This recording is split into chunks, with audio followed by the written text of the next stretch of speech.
তো so guys, welcome to my new vlog video. আর আজকের আমার নতুন ব্লগ নিয়ে চলে এসেছি গাইস। আর দেখতে পাচ্ছ আমাদের গ্রামের দিকে প্রচুর হারে বৃষ্টি হয়েছে, আর বৃষ্টির কারণে দেখতে পাচ্ছ ধান ফানগুলো এখন খুব খারাপ অবস্থা হয়েছে। তুমি ওই সাইডটা দেখতে পাচ্ছ, এখন ধান সবই আমাদের, কিন্তু ধানের অবস্থা খুবই খারাপ। তো আমি তোমাদের কাছ থেকে দেখানোর চেষ্টা করবো, চলো তাহলে কাছ থেকে তোমাদের দেখাই ভিডিওটা। তো গাইস, আমি এখন পুরো ধানের কাজে চলে এসেছি। আর ধানের কাছে দেখতে পাচ্ছ সব এতে পুরো এখন চিটে কেটে গেছে, প্রচুর হারে চিটে কেটেছে, আর প্রচুর হারে লসকানও হয়ে গেছে আমাদের। তো তোমরা চ্যানেলটাকে সাবস্ক্রাইব করো আর আমার সঙ্গে থাকো।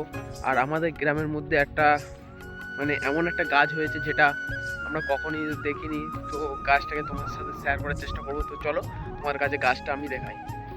এটা কি গাছ ঠিক তোমরা কমেন্ট বক্সে জানিয়ে যাবে, এটা ঠিক আমার জানা নেই। আর গাছটাতে দেখতে পাচ্ছ কেমন একটা লম্বা মতো মাছের মতন হয়েছে। এই গাছটা আমরা ঠিক জানি না, তোমরা কমেন্ট বক্সে জানাবে।